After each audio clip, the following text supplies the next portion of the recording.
ओम श्री गणेशाय नमः। हर हर महादेव। देवी उमा का हिमावन के हृदय तथा मैना के गर्भ में आना, गर्भावस्था देवी का देवताओं द्वारा सत्वन, उनका दिव्य रूप में प्रादुर्भाव, माता मैना से बातचीत तथा नवजात कन्या के रूप में परिवर्तित होना।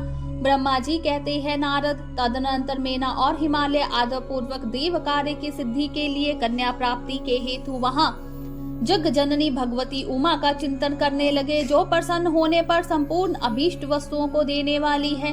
वे महेश्वरी उमा अपने पूर्ण अंश से गिरिराज हिमावन के चित्त में प्रविष्ट हुई। इससे उनके शरीर में अपूर्व एवं सुंदर प्रभा उतर आई। वे आनंद मगन हो अत्यंत प्रकाशित होने लगी।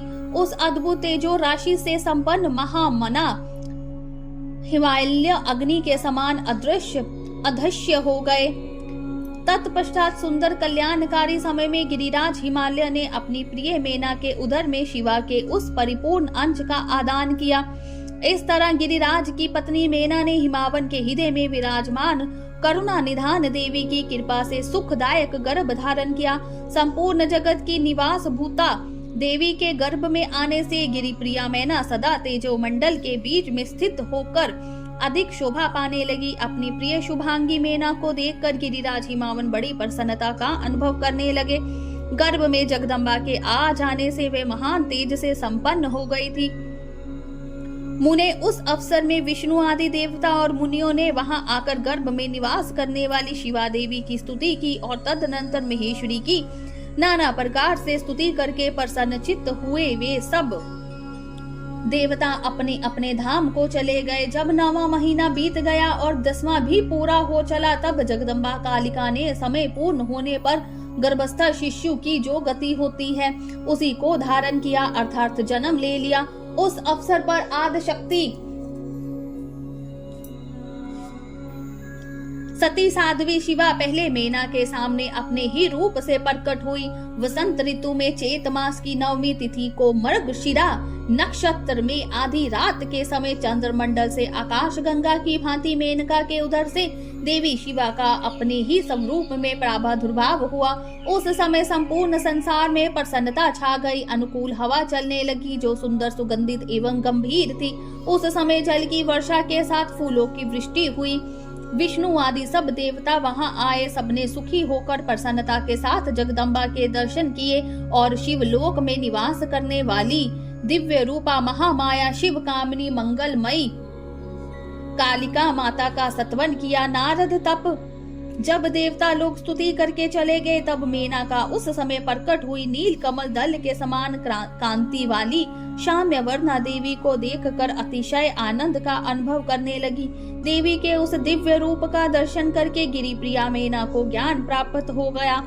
वे उन्हें परमेश्वरी समझकर अत्यंत हर्ष से उल्लसित हो उठी और संतोष पूर्वक बोली। मैना ने कहा, जगदम्बे महेश्वरी, आपने बड़ी कृपा की है जो मेरे सामने प्रकट हुई।